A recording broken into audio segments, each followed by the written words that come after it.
வணக்கம். இது தமிழருவியின் பிரதான செய்திகள் வாயிலாக இன்றும் தாயகம் மற்றும் சர்வதேச செய்திகளுக்குள் உங்களை வரவேற்றுக் கொள்ளும் நான் மலரவன். முதலில் தாயக செய்திகள்.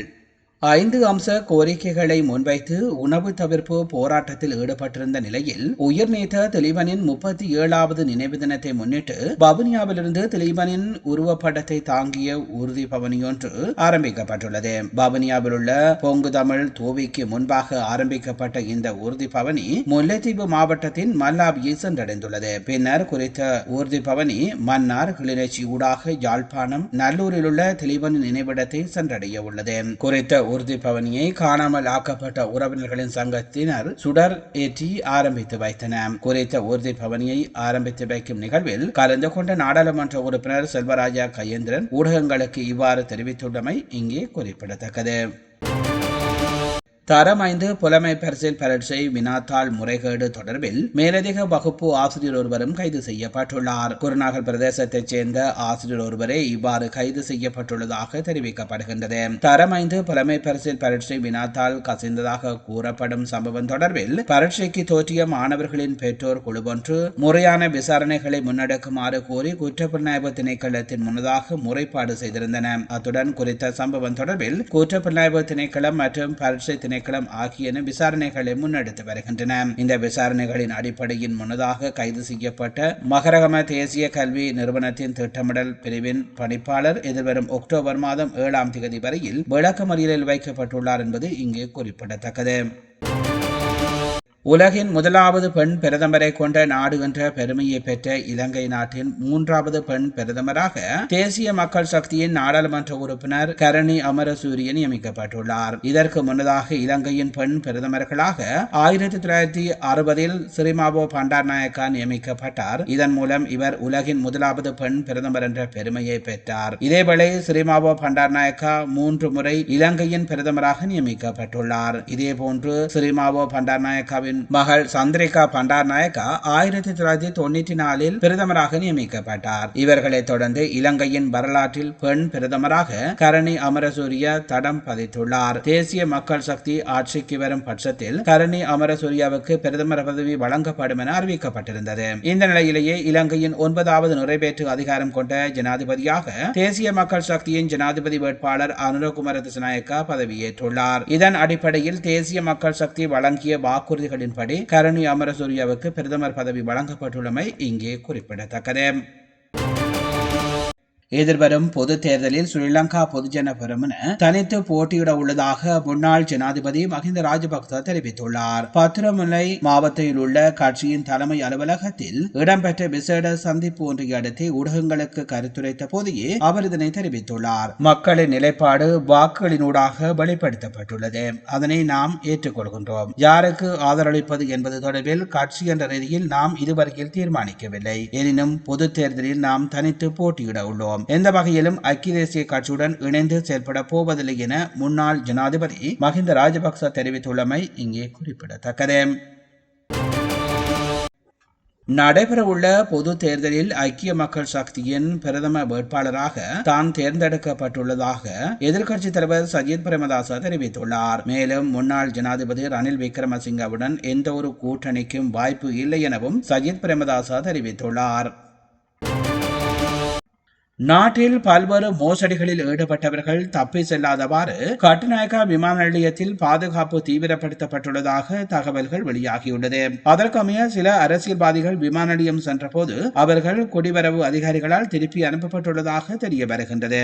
ஜனாதிபதி அனுரகுமார திசாநாயக்கவின் உத்தரவுக்கு அமைய சுமார் 30 பேர் விவரங்கள் விமான நிலைய அதிகாரிகளிடம் ஒப்படைக்கப்பட்டுள்ளதாக தெரிய வருகின்றது. ஏற்கனவே கடந்த ஆட்சியின் போது முக்கிய அமைச்சு பதவிகளை வகித்தவர்களின் மனைவிமார்கள் பிள்ளைகள் வெளிநாடுகளுக்கு தப்பி செல்ல உள்ளதாக தகவல்கள் வெளியாகியிருந்தன. இந்த நிலையிலேயே நாடாளுமன்றம் கலைக்கப்பட்டதன் பின்னர் ஊழலில் ஈடுபட்டவர்களுக்கு எதிரான சட்ட நடவடிக்கை ஆரம்பிக்கப்படும் என தெரிவிக்கப்படுகின்றது.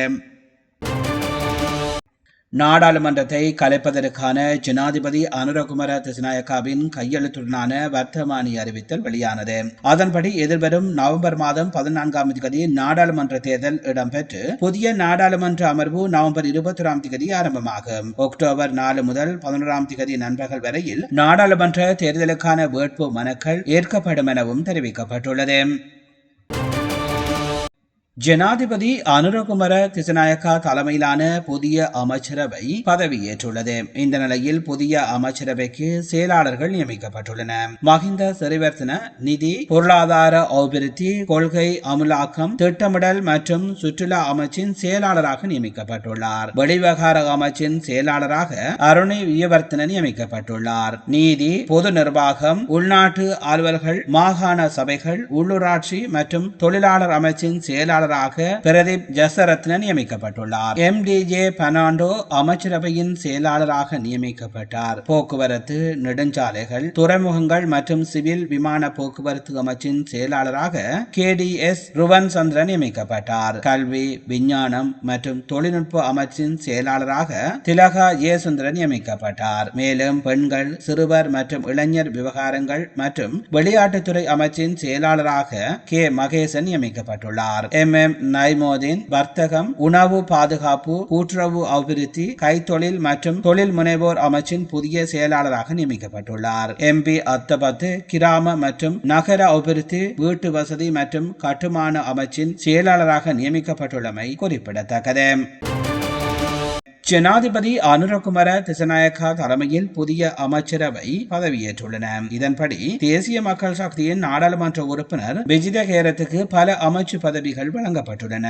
புத்த சாசன, சமய மற்றும் கலாச்சார விவகாரங்கள், தேசிய ஒருமைப்பாடு, சமூக பாதுகாப்பு மற்றும் பொதுசன ஊடக அமைச்சு, போக்குவரத்து, பெருந்தெருக்கள், துறைமுகம் மற்றும் சிவில் விமான சேவைகள் அமைச்சு, பொதுமக்கள் பாதுகாப்பு, வெளிவிவகார அமைச்சு, சுற்றாடல், வன ஜீவராசிகள், வன வளங்கள், நீர் வளங்கள், பெருந்தோட்ட தொழில் மற்றும் சமூக உட்கட்டமைப்பு வசதிகள் அமைச்சு, கிராமிய மற்றும் நகர அபிவிருத்தி, வீடமைப்பு மற்றும் கட்டுமானத்துறை ஆகிய அமைச்சுக்களின் பொறுப்பு ஜனாதிபதி அனுரகுமார திசாநாயக்கவினால் விஜித ஹேரத்துக்கு வழங்கப்பட்டுள்ளமை இங்கே குறிப்பிடத்தக்கது. சந்தையில் முட்டையொன்றின் விலை 10 ரூபாவினால் குறைவடைந்துள்ளதாக முட்டை வியாபாரிகள் தெரிவிக்கின்றனர். உற்பத்தி அதிகரிப்பு காரணமாகவே முட்டையின் விலை குறைவடைந்துள்ளதாக தெரிவிக்கப்படுகின்றது. இதற்கமைய தற்பொழுது 28 ரூபாய் முதல் 30 ரூபாய் வரையில் முட்டைகள் விற்பனை செய்யப்படுவதாக தெரிவிக்கப்பட்டுள்ளது. மேல்முறையீட்டு நீதிமன்ற நீதியரசர்கள் தொடர்பில் உண்மைக்கு புறம்பான குற்றச்சாட்டுகள் அடங்கிய கட்டுரையினை வெளியிட்ட இணையதள ஊடகவியலாளர் ஒருவர் குற்றவாளி என நீதிமன்றம் தீர்ப்பளித்துள்ளது. நீதிமன்ற அவமதிப்பு குற்றச்சாட்டில் அவர் குற்றவாளி என தெரிவிக்கப்பட்டுள்ளது. நீதியரசர்களான சோபித ராயகர்ண, மேனக விஜயசுந்தர மற்றும் மாயாதுன்ன கொரையா ஆகியோர் அடங்கிய நீதியரசர்கள் ஆயம் குற்றவாளிக்கு எதிரான அனைத்து குற்றச்சாட்டுகளும் சந்தேகத்திற்கு இடமின்றி நிரூபிக்கப்பட்டுள்ளதாகவும் அறிவித்துள்ளன.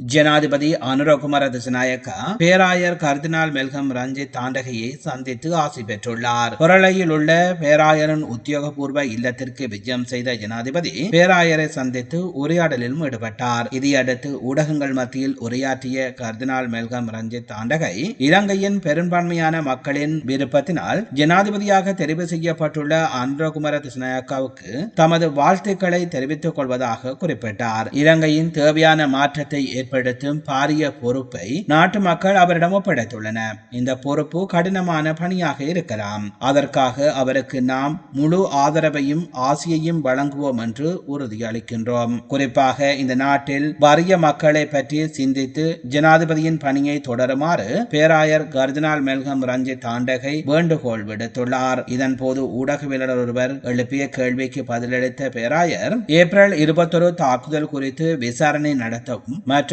உண்மையை வெளியே கொண்டுவர தேவையான அடித்தளத்தை தயார் செய்வதற்குமாக இயலுமான அனைத்தையும் செய்வதாக ஜனாதிபதி தமக்கு உறுதியளித்ததாகவும் குறிப்பிட்டுள்ளார். இதைத் தொடர்ந்து ஜனாதிபதி அனுரகுமார திசாநாயக்கா கொழும்பு தெவட்டக முஸ்லிம் பள்ளிவாசலுக்கு சென்று சமய நிகழ்வுகளில் கலந்து கொண்டு ஆசி பெற்றுக் கொண்டதாகவும் தெரிவிக்கப்படுகின்றது. இலங்கையில் அதிகாரத்துக்கு வந்துள்ள புதிய அரசாங்கத்துடன் இணைந்து பணியாற்றுவதற்கு தயாராக உள்ளதாக சர்வதேச நாணய நிதியம் அறிவித்துள்ளது. சர்வதேச நாணய நிதியத்தின் பேச்சாளர் வெளியிட்டுள்ள அறிக்கை ஒன்றிலேயே இந்த விடயம் தெரிவிக்கப்பட்டுள்ளது. இலங்கை பொருளாதார நெருக்கடியிலிருந்து மீள்வதற்கு சர்வதேச நாணய நிதியம் கடன் உதவியை வழங்கி வருகின்றது. இந்த நிலையில் ஆட்சி மாற்றம் ஏற்பட்டுள்ளதோடு புதிய அரசாங்கத்துடன் பணியாற்ற தயாராக உள்ளதாகவும் அவர் குறிப்பிட்டுள்ளார். அத்துடன் 3வது மதிப்பாய்வு தொடர்பில் விரைவில் கலந்துரையாடல்களை ஆரம்பிக்க உள்ளதாகவும் சர்வதேச நாணய நிதியத்தின் பேச்சாளர் தெரிவித்துள்ளமை இங்கே குறிப்பிடத்தக்கது. நீங்கள் பார்த்து கொண்டிருப்பது தமிழருவியின் பிரதான செய்திகள் வாயிலாக தாயக செய்திகள். இனி தொடர்ந்தும் தமிழருவியில் இடம்பெறுபவை சர்வதேச செய்திகள். தெற்கு லெபனான் மீது இஸ்ரேல் நடத்திய தாக்குதல்களில் பலியானோரின் எண்ணிக்கை 492 அதிகரித்துள்ளது. குறித்த தாக்குதல் கடந்த 20 ஆண்டுகளில் நடந்த மிக மோசமான தாக்குதல் என தகவல்கள் தெரிவிக்கின்றன. அத்துடன் இந்த தாக்குதலில் 1645 பேர் வரையில் காயமடைந்துள்ளதாகவும் தெரிவிக்கப்பட்டுள்ளது. அமெரிக்காவின் தீர்க்கமான நடவடிக்கைகள் அடுத்த ஆண்டு ரஷ்யா போரை முடிவுக்கு கொண்டு வரக்கூடும் என உக்ரைன் ஜனாதிபதி தெரிவித்துள்ளார். அமெரிக்கா காங்கிரஸ் பிரதிநிதிகளுடனான சந்திப்பின் பின்னர் உக்ரைன் ஜனாதிபதி இந்த விடயத்தை தெரிவித்துள்ளதாக தெரிவிக்கப்படுகின்றது. அத்துடன் இந்த ஆண்டின் இறுதிக்குள் அமெரிக்கா மற்றும் உக்ரைன் இடையிலான ஒத்துழைப்பை பலப்படுத்துவதற்கு தங்களுக்கு ஒரு சந்தர்ப்பம் கிடைத்துள்ளதாகவும் அவர் தெரிவித்துள்ளார். அமெரிக்கா தேர்தலில் எந்த தரப்பு வெற்றி பெற்றாலும் உக்ரைன் மற்றும் ரஷ்யா போரில் வெள்ளை மாளிகையின் கொள்கையில் பாதிப்பை ஏற்படுத்தாது எனவும் உக்ரைன் ஜனாதிபதி தெரிவித்துள்ளமை இங்கே குறிப்பிடத்தக்கது. லெபனானின் பெய்ரூட் மீது மீண்டும் தாக்குதலை நடத்தியுள்ளதாக இஸ்ரேல் அறிவித்துள்ளது. இந்த தாக்குதலில் 6 பேர் கொல்லப்பட்டுள்ளதுடன் 15 பேர் காயமடைந்துள்ளதாகவும் லெபனான் சுகாதார அமைச்சு அறிவித்துள்ளது. நடத்தப்பட்ட தாக்குதலில் 50 சிறுவர்கள் உட்பட 550க்கும் மேற்பட்டோர் கொல்லப்பட்டதாக லெபனான் அறிவித்துள்ளது. ஆயிரக்கணக்கானோர் தெற்கு லெபனானில் இருந்து வெளியேறி வருகின்றனர். பலர் மூடப்பட்ட பாடசாலைகளிலும் தற்காலிக தங்குமிடங்களிலும் உள்ளதாக தெரிவிக்கப்படுகின்றது. 1990ஆம் ஆண்டு நிறைவடைந்த உள்நாட்டு போரை விடவும் தற்பொழுது லெபனான் அதிக அளவில் பாதிப்படைந்துள்ளதாகவும் தெரிவிக்கப்படுகின்றது. அதே நேரம் ஹிஸ்புல்லா அமைப்பின் அச்சுறுத்தலை அகற்றி இடம்பெயர்ந்த மக்களை வடக்கிற்கு திருப்பி அனுப்புவதனை நோக்காக கொண்டுள்ளதாகவும் இஸ்ரேல் கூறுகிறது. எனினும் இந்த ஆக்கிரமிப்பை எதிர்ப்பதாகவும் காசாவில் பலஸ்தீனர்களுடன் ஒற்றுமையாக செயல்படுவதாகவும் ஹிஸ்புல்லா அமைப்பினர் தெரிவித்துள்ளனர். உள்நாட்டு கார் உற்பத்தியாளர்கள் பாதிக்கப்படுவதால் சீனாவிலிருந்து இறக்குமதி செய்யப்படும் மின்சார கார்களுக்கு 36% வரி விதிக்க ஐரோப்பிய ஒன்றியம் திட்டமிட்டுள்ளது. அதற்கான வாக்கெடுப்பு நடைபெறவுள்ள நிலையில் பதிலுக்கு ஐரோப்பாவிலிருந்து ஏற்றுமதி செய்யப்படும் மதுபானங்களுக்கு சீனாவும் வரியை உயர்த்தினால் தங்கள் வாழ்வாதாரம் பாதிக்கப்படும் என திராட்சை விவசாயிகள் அச்சப்படுகின்றனர். எனவே சீனா மின்சார கார்களுக்கு கூடுதல் வரி விதிக்கும் வாக்கெடுப்பை ஒத்திவைக்க வலியுறுத்தி பிரான்சின் திராட்சை உற்பத்தி பெயர் பெற்ற காங்னாக் மாகாணத்தில் விவசாயிகள் உழவு இயந்திர பேரணி நடத்தியுள்ளமை இங்கே குறிப்பிடத்தக்கது. நீங்கள் பார்த்து கொண்டிருப்பது தமிழருவியின் பிரதான செய்திகள் வாயிலாக தாயகம் மற்றும் சர்வதேச செய்திகள். தாயகம் மற்றும் சர்வதேச செய்திகள் இத்துடன் நிறைவு பெறுகின்றன.